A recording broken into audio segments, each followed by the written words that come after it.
День за днем корреспонденты нашего телеканала следят за всем, что происходит у нас в республике и, конечно, за ее пределами. И сегодня, подводя итоги уходящей недели, мы расскажем вам о самых интересных событиях. Вы смотрите итоговую программу «Якутия. День за днем». Меня зовут Иван Лазаренко, и вот о чем мы расскажем вам сегодня.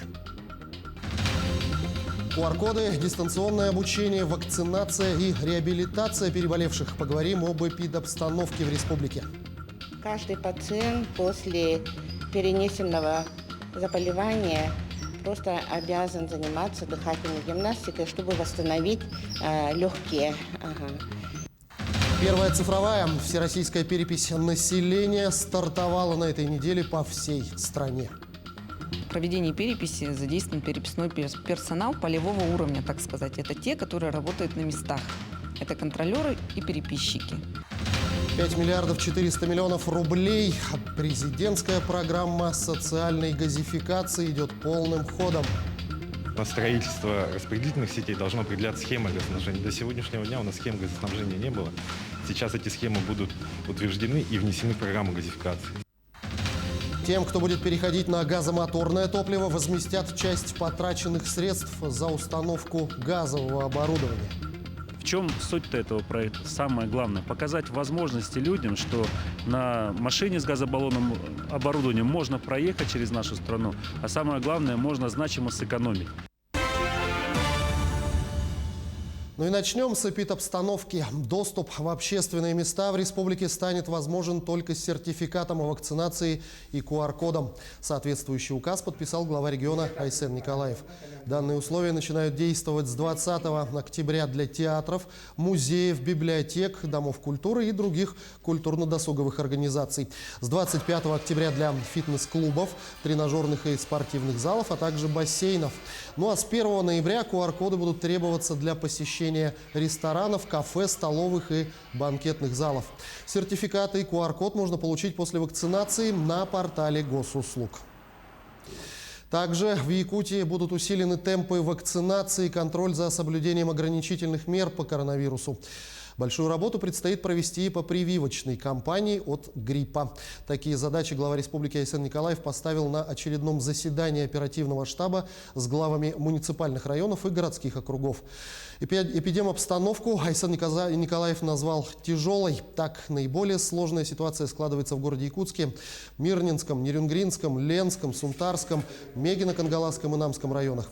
Также Айсен Николаев анонсировал скорое внедрение механизма финансового стимулирования районов за достижение показателей по вакцинации. Отметим, 100% вакцинация граждан сегодня достигнута в Колымских районах, Момском, Жиганском и Аллаиховском. В этих же районах отмечается наименьшее число заболевших коронавирусом. На постоянном контроле глава региона поручил держать соблюдение ограничительных мер, в том числе обеспечить исполнение нового указа, по которому вводятся QR-коды для посещения общепита и объектов культуры и спорта. Тем временем санитарно-противоэпидемическая комиссия города Якутска приняла очень важное решение продолжить образовательный процесс с 16 по 22 октября в очной форме для обучающихся с 1 по 4 классы. Для 9, 10, 11 и 12 классов очная форма обучения возобновляется с понедельника 18 октября. Школьники же с 5 по 8 классы продолжают обучение с использованием дистанционных образовательных технологий. Также дистанционный формат пока сохраняется в учреждениях дополнительного образования, в том числе это касается кружков, секций, дополнительных занятий и различных внеучебных мероприятий. Тем временем Республиканский реабилитационный центр начал оказывать комплексную реабилитационную программу людям, перенесшим коронавирус. Подробнее о программе лечения и о том, как получить направление на реабилитацию, узнавала Марфирина Алексеева. Помощь нужна не только тем, кто в данный момент борется с вирусом. Ковид нередко наносит серьезный удар по здоровью и даже после легкой формы. Одышка, слабость, головокружение – самые распространенные осложнения и далеко не все. Анна Петровна перенесла ковид в феврале этого года. Лечение длилось больше месяца. Не вакцинировалась, а заболела как грипп у меня было. А потом что-то температура, и скорую вызвали, скорая приехала, увезли в КТ, а там уже у меня было 34 и 24. и сразу в больницу положили. Спустя больше полугода полностью оправиться пока не получилось. Обострились хронические заболевания, стали беспокоить новые недуги. Остались и одышка, и слабость. И такие последствия у большинства переболевших. У меня глаза левые вообще не стала смотреть. Ноги болели, суставы, руки. Я уже вот 3 дня хожу уже, мне уже легче. Реабилитационную программу лечения каждому пациенту подбирают индивидуально, учитывая степень тяжести перенесенного заболевания и нанесенный урон организму. Дышать полной грудью – первое, чему приходится учиться заново. При болезни коронавирусом очень сильно страдает в первую очередь дыхательная система, поэтому дыхательная гимнастика проводится всем пациентам. Каждый пациент после перенесенного заболевания просто обязан заниматься дыхательной гимнастикой, чтобы восстановить легкие. Дыхательные упражнения бывают с положения сидя, стоя, можно лежа на животе, можно лежа на спине. И пока наши пациенты здесь находятся, мы обучаем, чтобы они продолжили в домашних условиях. Помимо одышки, быстрой утомляемости, те, кто перенес ковид, сталкиваются еще и с тем, что обычные физнагрузки даются очень тяжело. Поэтому следующей обязательной процедурой является курс массажа. Пациенту массаж назначена будет спина. Делается после болезни COVID-19. В основном это делается для вибрационный массаж, чтобы отхаркивало все это, слизь выходила из организма, из легких. А вот с этого кабинета, со слов пациентов, они выходят будто облегченные. Чтобы устранить застои и отеки в теле, проводят различные физиолазерные, магнитные и прессовые терапии. Процедуры назначают всем пациентам 10 дней по 15 минут. Сейчас мы подробнее узнаем о его пользе. Это прессотерапия. После ковидной обычно плохо работает кровообращение. И вот это очень помогает для кровообращения. Получается, такая прессотерапия проводится не только на ногах, но и по всему телу, да? У нас проводится и на руках, и на ногах, и поясница тоже есть. Ощущение нормально, хорошее. Облегчение я чувствую, боли проходит. Реабилитационная программа рассчитана на 10 дней. В общем, центр примет 50 пациентов. На сегодняшний день лечение проходит 10 граждан. Направление берется от участкового врача. Обязательное требование ПЦР, отрицательный результат на COVID-19, вакцинация, если человек переболел уже 6 месяцев тому назад. А если свежий случай, тогда смотрим анализы ИФА. После прохождения курса реабилитации по каждому пациенту составляется отчет, в котором подробно описаны показатели состояния здоровья до обращения в центр и после прохождения курса лечения. Безусловно, такие центры нужны и побольше, ведь тем, кто перенес ковид, сейчас нужно особенно внимательно следить за своим здоровьем. Любое, даже малейшее изменение в самочувствии – повод обратиться к врачу. Марферина Алексеева, Семен Семенов, Якутск.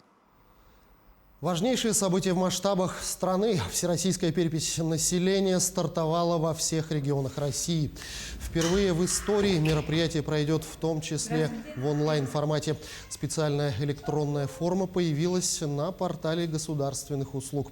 Заполнить переписной лист можно на 10 языках, в том числе на якутском. Всего нужно будет ответить на 33 вопроса. Пройти онлайн-перепись можно будет до 8 ноября. Не успевшие же или не желающие могут отметиться в стационарных переписных участках, организованных в офисах МФЦ, зданиях Почты России и на кассах Энергосбыта. Более того, с 18 октября по 14 ноября по домам будут ходить специально обученные переписчики. В проведении переписи задействован переписной персонал полевого уровня, так сказать. Это те, которые работают на местах. Это контролеры и переписчики. Порядка 2000 человек выходят с 15 числа на работу в поле работать. Никаких документов переписчик у жителей спрашивать не будет, не имеет права и не будет этого делать. Точно так же, как и фамилию, имя, отчество. Кстати говоря, более 60% якутян имеют учетные записи на портале госуслуг и могут пройти предстоящую перепись населения онлайн. Об этом сообщили на пресс-конференции, посвященной всероссийской переписи населения, основной этап которой стартовал накануне. Возможность быстро, легко и, самое главное, безопасно переписать себя и близких на портале госуслуг – это главная новация этой переписи. Достаточно иметь стандартную или подтвержденную учетную запись и устройство с выходом в интернет. Среднее время Время заполнения переписного листа 23 минуты. При обходе жилых помещений переписчиками достаточно предъявить QR-код, чтобы подтвердить свое участие в этой переписи.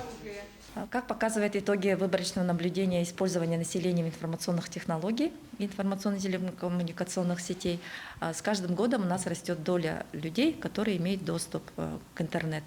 И призываю всех людей, обращаясь к населению, при проведении предстоящей переписи, которая у нас стартует 15 октября, принять участие в переписи через портал госуслуг. Еще одно очень важное событие для многих, если не для всех якутян. В Москве в торжественной обстановке открылось первое после выборов пленарное заседание Государственной Думы 8-го созыва. Депутаты избрали спикера и распределили комитеты. Но, что самое главное, в этот раз в Нижней палате парламента 5 якутян. Они представляют различные фракции. Какие задачи они ставят перед собой, узнавал Максим Кардозу.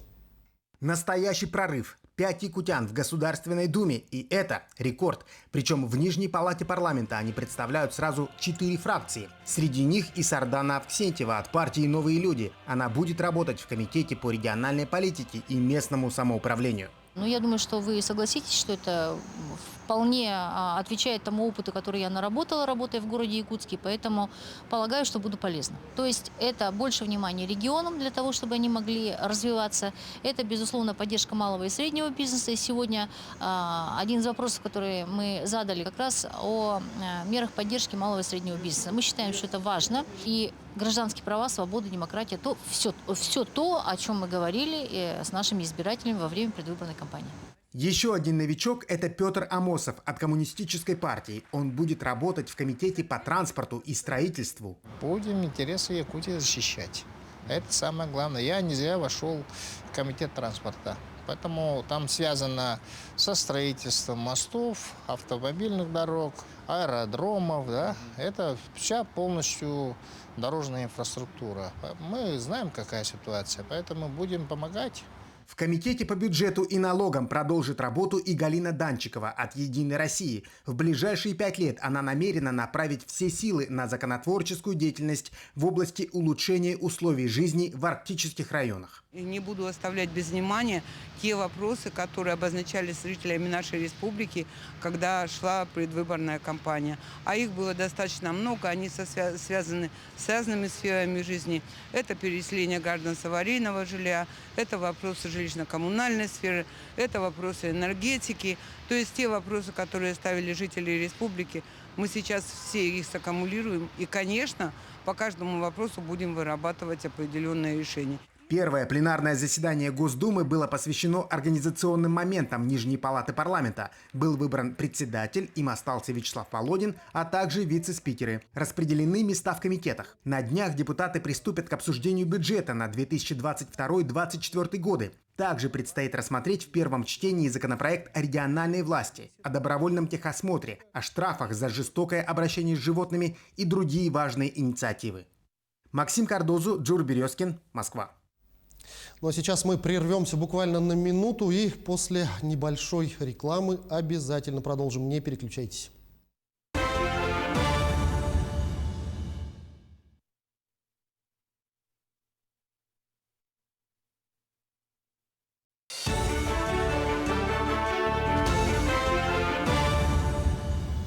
Мы продолжаем программу. Безусловно, долгожданная и очень радостная новость для жителей столицы республики. Дополнительные средства выделят из федерального бюджета на программу льготных билетов для жителей Дальнего Востока. Об этом заявил премьер-министр страны Михаил Мишустин. На эти цели правительство направит авиакомпаниям около 500 миллиардов рублей, благодаря чему станут доступными полеты в Москву из Читы и Якутска, помимо ранее организованных 12 направлений. Глава Кабмина поручил Минтрансу поторопиться с завершением всех необходимых процедур для скорейшей реализации проекта. Покупать льготные билеты жители Дальнего Востока смогут не позднее начала следующей недели. В течение года приобрести билеты по низким тарифам смогли уже 500 000 человек. И новый транш позволит сэкономить на авиаперевозках еще 50 000 наших граждан. Важно, чтобы билеты со скидками поступили в продажу уже в ближайшее время. Прошу Министерство транспорта поторопиться с завершением всех необходимых процедур и заключением соглашений с авиаперевозчиками. Вся организационная работа должна быть выполнена как можно скорее, чтобы не позднее начала следующей недели люди уже могли приобретать такие авиабилеты. Ну а что касается развития транспорта, на этот раз автомобильного, то в Якутии планируют развить сеть газовых автозаправочных станций. А тем, кто будет переходить на газомоторное топливо, возместят часть потраченных средств за установку газового оборудования. Более подробно в материале Дмитрия Тымырова. Вопросы развития газовой отрасли в регионе было в приоритете всегда. Якутск стал вторым субъектом в стране после Москвы, когда общественный транспорт начали переводить на газомоторное топливо. Была такая программа газомоторная еще вот с 2009 года по переходу на газомоторное топливо, именно на метан. Вот, и в связи с чем мэрия города решила приобрести, сначала вот попробовать, а потом, так как хорошо показала себя эта программа, и дальше внедрять ее. И вот тогда были закуплены первые автобусы на газу, далее уже в 2013-м. По словам специалистов МУП «Япак», выгода применения газомоторного топлива существенная. Вот на примере наших автобусов, если брать чисто на разнице в стоимости топлива, то в год это экономия где-то около 1 000 000 рублей на один автобус. И на сегодня сколько у вас автотранспорт работает в МУП «Япаке» на газу? На данный момент у нас 27 газовых автобусов. Вот. Надеемся, в следующем году нам должны прийти еще 40 новых автобусов, и тогда у нас 100% предприятия будут работать именно на газомоторном топливе. Действительно, в следующем году городские власти в рамках празднования столетия Якутской ССР запланировали закупить для нужд города 100 новых автобусов, которые будут ездить на газовом топливе. При этом данное обновление будет производиться посредством реализации лизинговых механизмов, где Министерство транспорта предоставляет субсидию на обеспечение первоначального лизингового взноса, а остальные же платежи будут производиться за счет муниципального бюджета, а также средств частных перевозчиков, членов некоммерческой организации «Союз Авто». Вместе с тем, региональные власти намерены развить и междугороднее автобусное сообщение. Ввиду того, что мероприятие по чествованию столетия носит общереспубликанский масштаб, Министерством транспорта запланировано введение новых межмуниципальных маршрутов, которые в ближайшем будущем планируется ввести в ряд ближайших муниципальных образований и в перспективе до города Нерингри. При этом на сегодняшний день ведется проработка вопроса, кто будет выступать оператором данных перевозок. Что касается расширения сети газовых автозаправочных станций, то тут власти региона до 2030 года хотят увеличить их количество до более чем 40 станций. Так, в рамках участия в Петербургском международном газовом форуме глава Якутии Айсей Николаев провел ряд встреч с руководством «Газпрома» и с другими газовыми компаниями, где были обсуждены вопросы развития газовой отрасли в регионе. Так, делегация Якутии провела встречу с руководством холдинга «Раритек», который занимается производством, сервисом и продажей газомоторной техники. По словам министра геологии и промышленности республики Максима Терещенко, сейчас в рамках сотрудничества с данной компанией рассматривается вопрос создания и открытия сервисного центра «Раритек» уже в столице региона. Поскольку они сегодня предоставляют современные услуги, мы готовы, конечно, работать с ними на нашей территории. Компания заинтересована в развитии своих сервисов у нас. Будем вести работу уже в этом году. Ведем работу по встрече, показать, чтобы территории, где можно разместить эти площадки, будем отрабатывать сейчас с городом Якутском. Думаю, все у нас получится. Также в конце этого месяца ожидается встреча руководства республики с представителями «Газпрома» уже на территории Якутии, где будут обсуждаться вопросы развития газовых автозаправочных станций. Еще одно из поднаправлений по рынку газомоторного топлива встреча с генеральным директором «Газпром» газомоторное топливо Тимуром Соиным, где мы обсудили планы развития инфраструктуры у нас в республике. И вот буквально тоже в конце октября ожидаем визит профильных руководителей, чтобы мы посмотрели конкретные площадки, наши планы и как раз будем вести подготовительные работы по строительству заправок у нас на территории региона. Помимо этих и других вопросов, Айсей Николаев предложил регионам Дальнего Востока и Сибири развивать газовую отрасль, чтобы получить поддержку Министерства энергетики, благодаря которому в будущем будут субсидироваться проекты по развитию газомоторного топлива со стороны федерального центра. Если мы попадем, нас включат в данную программу федеральную, тогда житель, который будет переводить свое автотранспортное средство на газобаллонное оборудование, до 60% возмещения понесенных затрат. Также Айсей Николаев в рамках Петербургского международного газового форума предложил организовать уже в следующем году большой автопробег. В чем суть-то этого проекта? Самое главное – показать возможности людям, что на машине с газобаллонным оборудованием можно проехать через нашу страну, а самое главное – можно значимо сэкономить. То есть, когда затраты на путешествия или для наших предпринимателей доставка грузов, можно значимо сэкономить бюджет. Ну и, конечно, это должно и на ценах положительно сказаться, и самое главное, на семейном бюджете. Напомним, сегодня в Якутии действует производство сжиженного природного газа мощностью 12 тысяч тонн. А в ближайшие годы планируется увеличить эти объемы до 30-40 тысяч тонн. В среднесрочной перспективе строительство среднетоннажного производства и увеличение объемов потребления СПГ среди населения до 100 тысяч тонн.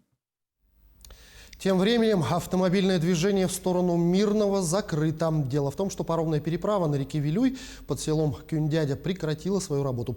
Речники, несмотря на 5-сантиметровую шугу, до последнего отработали навигационный период. По направлению Якутск-Нижний Бестях для коммерческих перевозчиков, осуществляющих провоз пассажиров с берега на берег, сезон навигации пока не закончен. С катеров на Химус они перейдут только в начале устойчивого ледообразования на реке.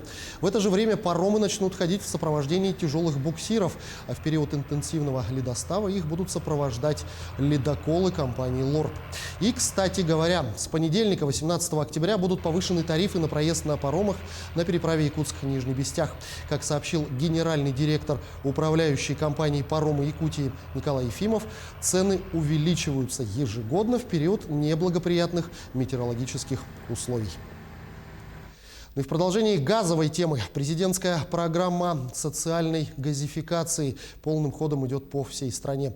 В Якутии голубое топливо бесплатно может быть подведено к более чем 4,5 тысячам домовладений. Люди уже активно начали подавать заявки и ждать одобрения от регоператора по газификации компании «Саха-Транснефтегаз». Но даже на этом этапе начали, к сожалению, испытывать трудности. Почему приходят отказы на подключение, в проблеме разбиралась Ульяна Шагина.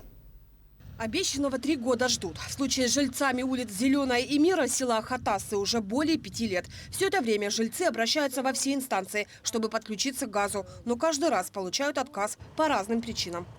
Когда я подавала заявление сперва, чтобы подключиться, например, от соседа, сказали, что давления не хватает. Вот позавчера буквально нам пришел отказ по социальной газификации. Что сказали? Формулировка была такая. Дом находится от ближайшей точки подключения больше 131 метра, поэтому технически невозможно. То есть технически возможно, но для этого нужно строительство газовых сетей, рассчитать там диаметр трубы, рассчитать длину трубы. Сам микрорайон Кескиль относительно новый. Строиться здесь стали с 2014 года. Сегодня из 60 участков больше половины зимуют, но тратят сотни тысяч на дрова, уголь и электричество. Остальные зимой уезжают в город, вынужденно арендуя квартиры, либо ютятся у родственников. Построила в Хатасах дом, продав свою собственную квартиру в городе. Но так как нет газа, вынуждена жить у сына в однокомнатной квартире. И так это продолжается почти 3 года. Сегодня в микрорайоне Кескиль только 3 участка подключены к газу. Остальные уже много лет никак не могут дождаться подключения. При этом сам микрорайон находится в центре села Хатасы. И люди никак не могут понять, почему их вопрос никак не может быть решен. Гаврил Захаров построил в этом микрорайоне своей многодетной дочери дом. Семья вложила все свои силы и средства на стройку. Участок выбирали долго, искали в центре села, чтобы не было проблем с проведением газа. Мы сами искали, и это как бы центр получается. Поэтому мы купили в надежде, что газ будет. Очень мечтали. Сейчас они живут в городе. Программа социальной газификации по замыслу должна решить проблему так называемой последней мили, дегазифицировав дома, рядом с которыми уже подведена труба. Если раньше за это платили сами собственники, то теперь обязательство на себя полностью берет государство. Задача такая дана, и мы ее выполним обязательно. Другого быть не может. Но еще раз, программа делится на этапы, и в первую очередь, и вот как раз задача 2022 года подвести газ к домам, обеспечить, привести газ в дома, да, к людям, там, где нет дефицита пропускной способности. То есть, возьмем простыми словами, поселковый, уличный газопровод, и в нем может просто элементарно не хватать давления. В первый этап попадают Якутск, Покровск и Марха. Остальные, в том числе и жители села Хатасы, будут ждать утверждения так называемой схемы низкого и высокого давления в газовых сетях. Строительство распределительных сетей должно определять схемы газоснабжения. До сегодняшнего дня у нас схем газоснабжения не было. Сейчас эти схемы будут утверждены и внесены в программу газификации. Соответственно, мы будем знать, какого диаметра, какого протяженности газопроводных должны быть построены в этих районах. Когда эта работа будет? Программу газификации мы должны утвердить до конца этого года, до 1 декабря. Жильцам же улиц Зеленая и Мира остается ждать и надеяться, что после утверждения схемы газоснабжения в их участке наконец-то придет обещанное голубое топливо. Якутия-24 будет следить за развитием этих событий. Ульяна Шагина, Георгий Григорьев. День за днем. Сейчас мы вновь прервемся, после рекламы продолжим. Не переключайтесь.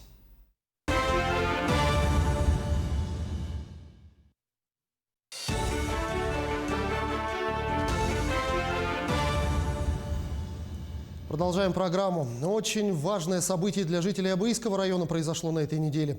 Там открылись два новых долгожданных объекта. Это здание новой амбулатории в селе Кабергене, а также логистический центр по продаже продуктов питания в районном центре Белая гора. Глава региона в ходе рабочего визита побывал на открытии и остался ими доволен, отметив, что они должны стать примером подражания для других районов. Подробнее в материале далее. Новое здание амбулатории имеет модульный тип с общей площадью в 107 квадратных метров. Оснастили новое здание мебелью и современным оборудованием. В амбулатории работает 14 человек. Это врач, фельдшер, патронажная сестра, акушерка и санитары. Такие амбулатории должны стать стандартом для других наших северных населенных пунктов, резюмировал глава района, который принял участие в торжественном открытии нового объекта. Вот после того, как модульная вот такая амбулатория построена, оснащенная по федеральным всем стандартам, конечно, душа радуется, там все и уже соответствует тем требованиям, которые как раз к врачебным амбулаториям предъявляются, вплоть до наличия на месте уже и круглосуточных коек, на которых пациенты могут лечиться. Поэтому, еще раз говорю, вот такие врачебные амбулатории, конечно же, должны стать стандартом для наших северных поселков. Ранее амбулатория в отдаленном селе Кабергеня располагалась в деревянном здании 50-х годов постройки, которое признали аварийным в 2019 году. Тогда было принято решение о скором строительстве новой амбулатории, которая профинансировала региональное министерство Арктики, выделив 8 миллионов рублей. Для сельчан событие стало настоящим подарком. Мы располагаемся в 200 километрах дальше от населенного пункта. И без преувеличения, 4 месяца в году мы отрезаны от всех. В это время у нас ни самолетов, ни машин. Поэтому аптека и амбулатория – жизненно важные объекты для моих односельчан.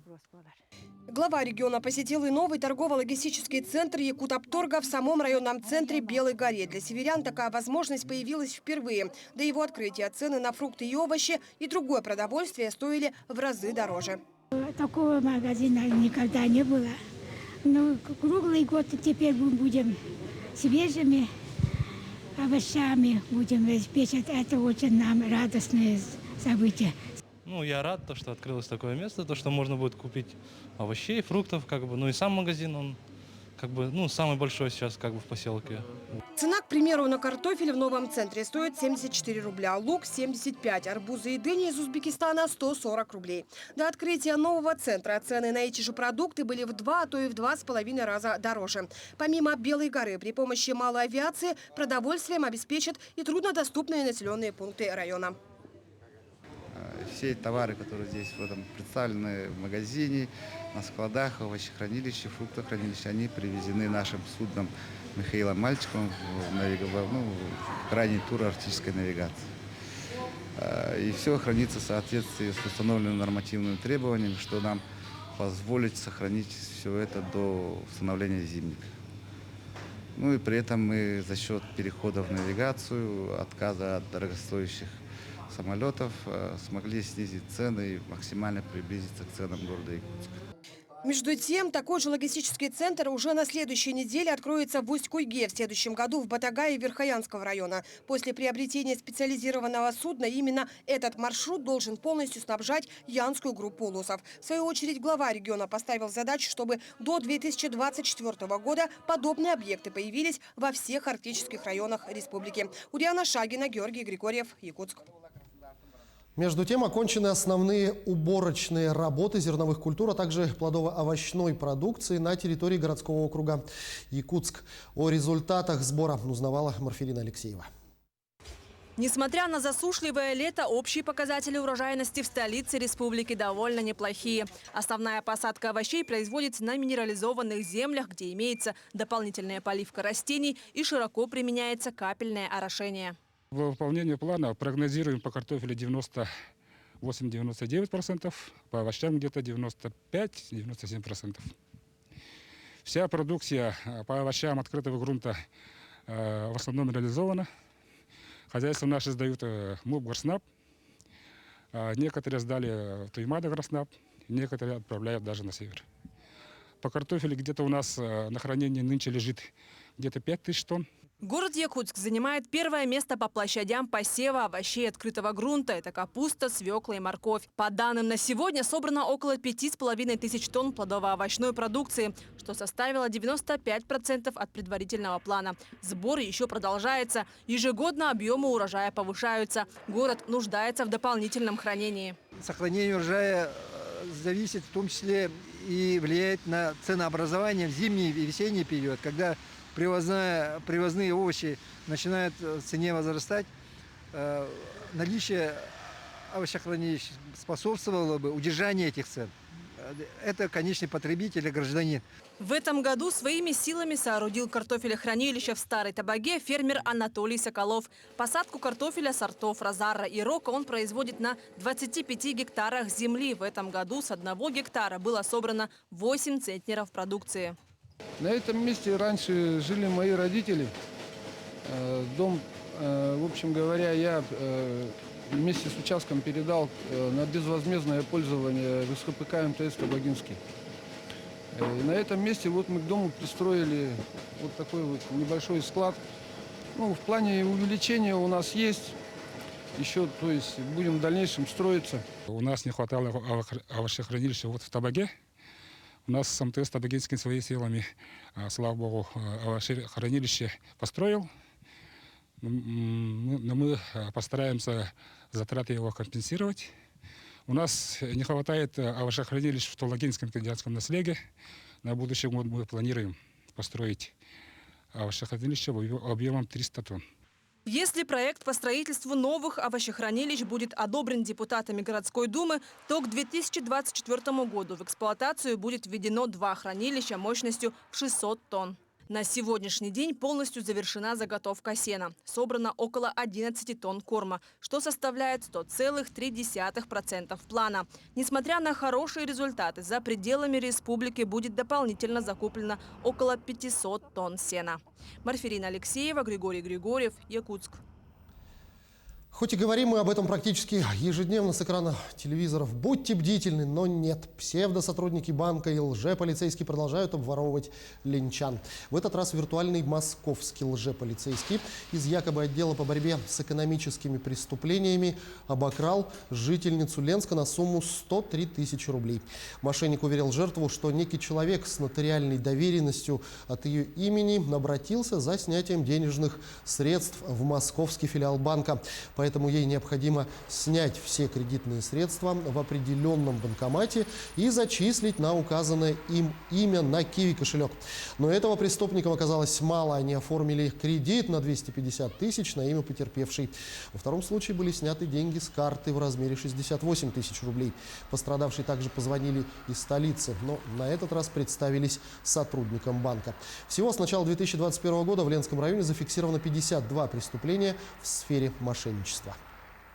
Из них 14 уголовных дел мы отправили в суд, и 31 уголовное дело приостановлено в связи с отсутствием лица в качестве привлекаемого обвиняемого.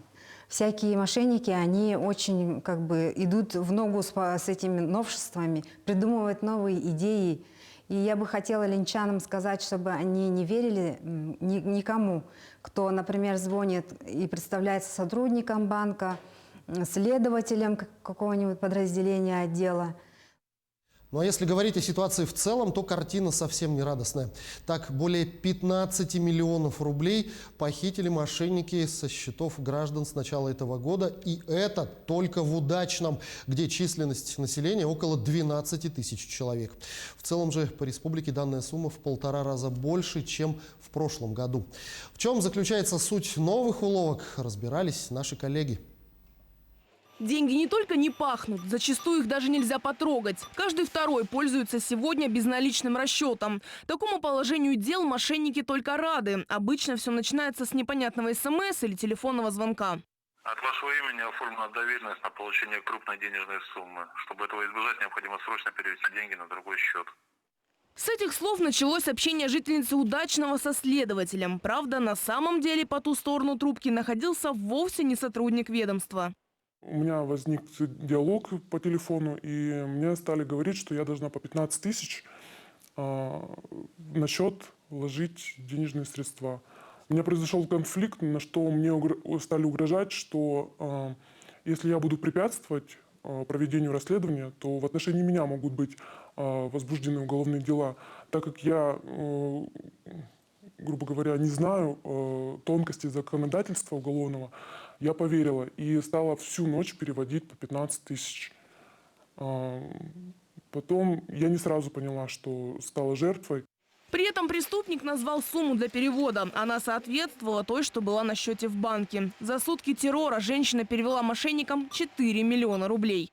Номера, с которых в основном звонят мошенники, начинаются с кодов 499 или 495, говорят полицейские. Но современные интернет-ресурсы позволяют преступникам расширить поле деятельности. В наше время вообще любой номер, с любого номера на любой номер можно поменять. То есть с номера мужа можно позвонить жене. И при этом при определенных тоже использованиях программных обеспечений, то можно даже скопировать либо очень близкое к голосу мужа, либо жены сделать, либо иного родственника, тем самым получить доверие. И, соответственно, попросить по разным причинам номера карт, либо задние CVV-коды, уникальные коды. Если вам звонят от имени родственников и начинают говорить о счетах и денежных переводах, необходимо убедиться, действительно ли разговариваете с близким. При этом уточните какие-то контрольные данные, которые может знать только этот человек. Например, место, где вы виделись последний раз. Сколько бы ни трубили о случаях мошенничества в СМИ, люди все равно попадаются на крючок из раза в раз. Я сразу понимаю, что когда кто-то звонит, я сразу просто человеку говорю «до свидания», все. Потому что у нас приказ такой по предприятию, что не разговаривать ни с кем по телефону вообще, потому что все это могут быть мошенники. С банков никогда сами не позвонят и об этом не скажут, что у вас там какой-то перевод незначительный. То есть об этом везде написано, доступно в интернете, и просто думать головой. Да, регулярно звонят, представляются работниками Сбербанка. Говорят, что с моей карты проводилась операция. Все, говоришь «до свидания».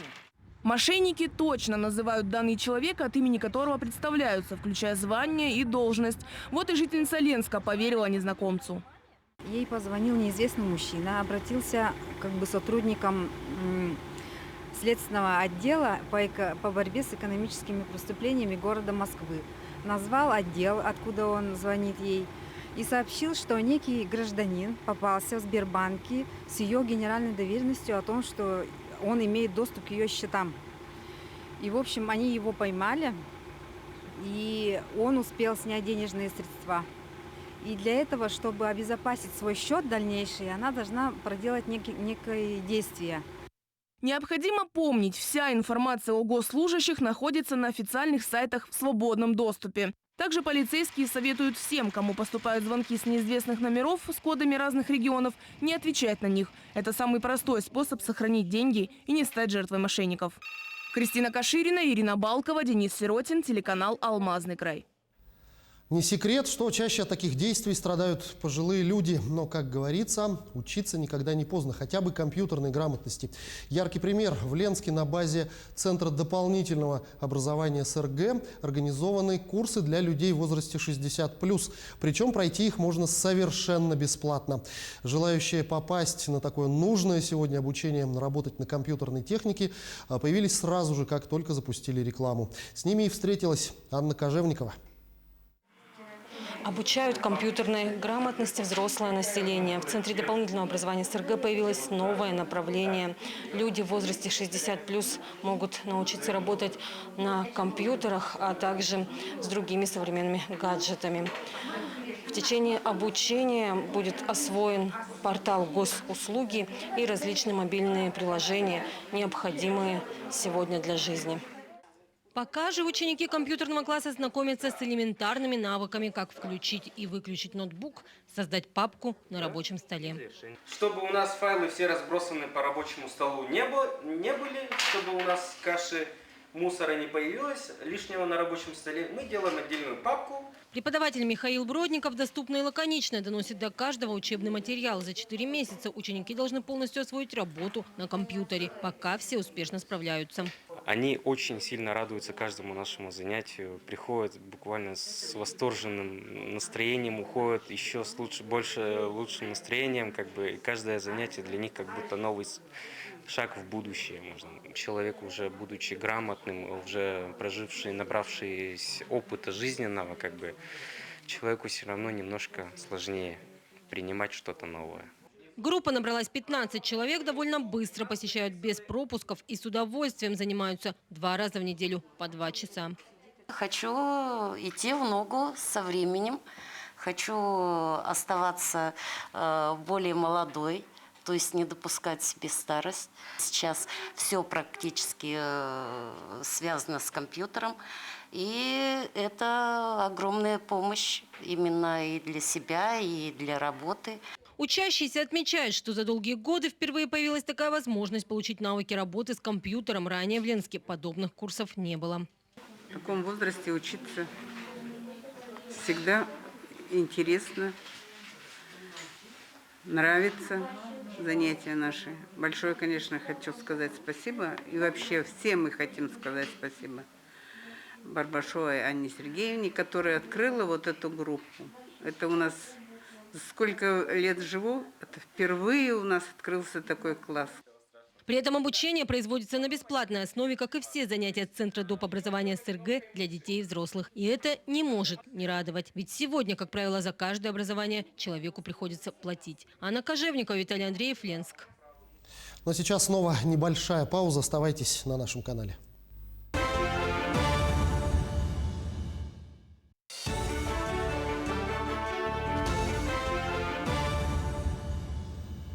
Мы продолжаем программу. В 2024 году международные спортивные игры «Дети Азии» могут вернуться на историческую родину. Заявку Якутска рассмотрят в ноябре. Однако президент России Владимир Путин поручил обеспечить подготовку и проведение 7-х международных спортивных игр «Дети Азии» во Владивостоке в следующем году.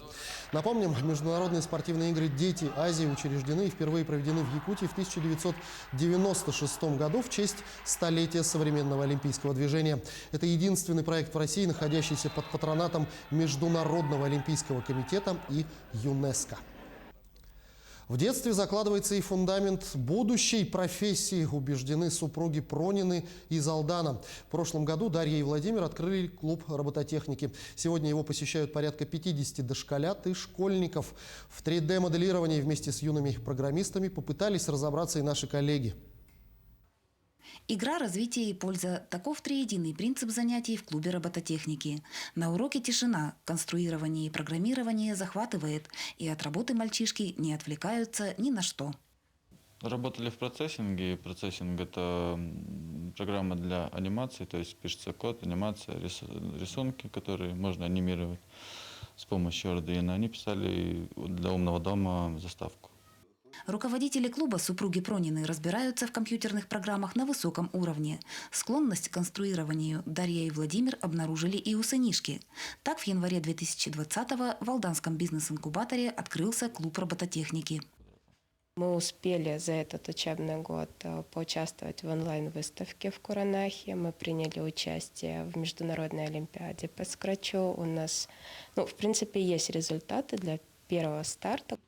В клубе ребята обучаются программированию, 3D-моделированию, познают основы механики и конструирования. Робототехника, говорят педагоги, доступна любому ребенку. Если присутствуют интерес и желание, все премудрости постижимы. В современных реалиях дошло до того, что при всем развитии этих IT-технологий люди остановились на том, чтобы научиться только пальцем тыкать в тачпад или в экран телефона. И дошло до того, что дети в 12-13 лет не умеют собирать бумажные самолетики. То есть наше поколение выросло на этом своими руками, на сборках велосипедов, мотоциклов. И наш кружок и направлен на то, чтобы растить инженеров. Работаю с одной из ведущих компаний России в области энергетики. И я просто воочию вижу, насколько нужны грамотные специалисты. В настоящее время компьютеризация производственных процессов идет во всех отраслях. На занятиях робототехникой, убеждены педагоги, закладывается фундамент для дальнейшего обучения и развития. Политех в этот год набирает такую специальность, как АСУ-ТП, автоматизированная система управления технологическим процессом. Они непосредственно связаны, конечно, и азы энергетики обучаются, и умение программировать. Сегодня в клубе бизнес-инкубатора основы программирования осваивают порядка 50 ребят. Самые маленькие – дошколята, старшие скоро окончат школы. Некоторые из учеников планируют связать будущую профессию со сферой программирования. Татьяна Вахнина, Георгий Баранов, Алдан. И, кстати говоря, рейтинговое агентство «Раекс Аналитика» опубликовало списки лучших школ по каждому федеральному округу и каждому региону России за этот год. Так, информационно-технологический лицей номер 24 города Нерюнгри вошел в топ-20 лучших технических школ Дальневосточного федерального округа и в топ-5 лучших школ республики, готовящих абитуриентов для лучших вузов технического профиля. О заслуженном признании лицея подробнее в сюжете наших коллег. Сегодня в лицее учатся 1237 учеников. Углубленно преподаются предметы физика, математика, информатика. Большое внимание уделяется научно-исследовательской деятельности учеников со 2 по 11 класс. Эта работа входит во все разделы образовательного процесса. Занимаясь самыми различными проектами, еще с 6 класса я начал активно этим заниматься. Сейчас я хочу показать наш общий проект. Это диспенсер с распознаванием температуры и выдаванием антибактериального средства, а также небольшим экранчиком для демонстрации температуры. Сейчас мы продолжаем улучшать его и сделали деревянный корпус. На данный момент мы работаем над установкой гидропонной. Это растения, которые выращиваются на воде, не на земле. Плюс это гидропонные установки, что их можно выращивать растения также и зимой, с таким же урожаем и с таким же качеством. Лицей является экспериментальной площадкой Линтех, резидентом Сколково по учебной робототехнике, а также инновационной площадкой российского проекта образования по предмету технология. И здесь что важно отметить, что мы активно принимаем участие в грантовой поддержке. И вот на деньги грантовой вот этой поддержки, да, на эти финансы, мы приобретаем и компьютерное оборудование, и станки с ЧПУ, в том числе лазерные станки, значит, комплекты для робототехники. Без школьной экономики экспериментальная и исследовательская деятельность была бы невозможна. В рамках оказания платных образовательных услуг «Автокласс» школы иностранных языков «Раннее развитие детей» лицей имеет возможность приобретать дополнительное оборудование, расходные материалы, приборы для исследовательской деятельности. А нерюнгринцы взамен получают высокие знания, необходимые им. Путем такого взаимовыгодного обмена лицей продолжает покорять новые вершины. Екатерина Павлова, Вадим Барашков, Нерюнгри. Но сейчас вы увидите поистине уникальные кадры. Сегодня мы расскажем, как «Табага» попала на экраны одного фильма, который снимала Рижская киностудия в далеком 1968 году. Кстати, этот фильм сейчас невозможно найти в интернете, но нам удалось отыскать его в архивах. Кроме того, мои коллеги пообщались и с очевидцами тех событий. Мало кто знает, но в далеком 1968 году в селе Табага Рижская киностудия снимала фильм под названием «Утро долгого дня». Здесь снимали натурные съемки и в основном снимали сцены с участием массовки, где, например, мужчины окунались в прорубь на реке Лена. Старожилы до сих пор помнят эти времена. Вот когда эта музыка начиналась, душа останавливалась. С первых черно-белых кадров яркие воспоминания. 1968 год. Старожил села Виктория Николаевна вспоминает. Съемочная бригада Рижской киностудии обратилась за помощью в сельсовет. Фильм о гражданской войне «Утро долгого дня» известный режиссер Ада Нелетнеца решила снять в Якутии. Перед съемками из Риги приезжали сценаристы, изучали местность Табаги. После решили, будут снимать. Я в это время была председателем сельского совета. Они сразу обратились ко мне за практической помощью. Им нужны были некоторые материалы, нужны были люди для съемок.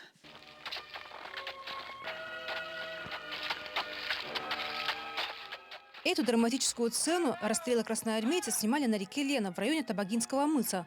В массовке местные жители. А табагинец Захар Федотов ради искусства решил даже окунуться в прорубь. Женщины и дети участвовали в массовке. Например, сцену на базаре снимали именно в Табаге. Жену погибшего генерала снимали на Табагинской улице. А местные трактористы доставали лед и жгли дымовые шашки во дворе дома номер 60 по улице Центральной. Лошади и повозки также помогали доставлять селяне. Скажи, а как зовут твою землю? Латвия. Латвия? Я никогда о такой стране не слыхала. Ты, наверное, очень скучаешь по ней? Тебе хочется вернуться домой? Конечно. Мы у друг друга, помню, спрашивали, как поприветствовать, например, друг друга. Вот по-латышски приветствие «добрый день», по-моему, «лабден». А благодарность, говоришь, «спасибо», «палдес». Наталья Иннокентьевна признается, о кино я не мечтала, когда в детстве собирала фотокарточки киноартистов, а сейчас в руках держит свою. Созвездие латышских актеров – Олдис Пуцитис, Эдгар Гергенсонс, Геннадий Нилов и якутские актеры – Христофор Максимов, Мария Кривогорницына, Наталья Христофорова. Кастинг начался с фотопроб, где якутскую красавицу Наталью заметили и через несколько месяцев пригласили на кинопробы в Ригу. Он очень высокий был. И у нас была первая сцена, когда мы, я уже не помню что, но мы разговариваем с ним. И когда нас рядышком-то поставили, если брали крупный план, то если на него наводят, то меня не видно. Если на меня, то его не видно. Поэтому мне, чтобы как-то я была повыше, меня ставили на ящичек. В советские времена Латвия была одной из лидирующих республик в кинопроизводстве. Многие киношедевры снимали на Рижской киностудии. Например, фильм «Долго дорога в дюнах» и многие другие кинокартины. Выпускница знаменитой «Щепки» Мария Егоровна вспоминает, роль в фильме – это случайность. Училась на первом курсе. Вначале попала на фотокастинг по рекомендации оператора Никандра Савинова, а затем прошла съемочный кастинг и уже в 1967 году осенью приехала в Ригу. повезли в 140 километрах от Риги в город Валмера. И оттуда еще из Валмеры мы каждый день ездили в 30 километрах местность Аустроза. И там они, оказывается, построили местность Сосылцицы. Ну, приезжали же, все видели. Ну, конечно, очень хорошо построили, но мне не понравилось там это. Слишком большие деревья. И совсем другой там это вид, не якутский. Там есть сцена, где горит этот огромный такой сарай, конюшня, там лошади стоят. И этот сарай сгорает, и я должна была этих лошадей выпустить. Они от пожара вообще страшные были, и я вот под шейкой их вот так проходила и все пускала. Ой, так там орали, испугались сами, которые снимают, да, группа. Потом мне аплодировали. Сейчас у актеров теплые воспоминания. Особенно ценны редкие минуты, когда они обменивались опытом во время совместной работы. Актер Христофор Максимов сыграл запоминающую роль в этом фильме. Но большинство якутян знают его как композитора, автора многих песен, многие из которых стали народными. Рекорд популярности старых картин еще не побит, ведь до сих пор это старая классика. Теперь это черно-белые кадры, бесценный архив. Фильм уже не найдешь в интернете. Мы каждый раз ходили на этот фильм в клуб и смотрели. Вот это тетя Маня, а вот это сидит Хантан, а вот там вот наши же ныряют. И вот знаете, сколько фильм показывали, столько раз мы и ходили. Старожил села Виктория Николаевна признается. После съемок получила от Рижской киностудии благодарственное письмо. Но оно безвозвратно затерялось, как и та эпоха. А хорошее кино осталось навсегда. Ирина Григорьева, Григорий Николаев, село Табага. Что ж, именно такой была эта неделя. Наши корреспонденты продолжают следить за развитием событий. Вы смотрели программу «Якутия. День за днем». Для вас в студии работал Иван Лазаренко. Я с вами прощаюсь. Берегите себя и помните, что единственный способ остановить пандемию коронавируса – это, безусловно, вакцинация. До встречи в эфире.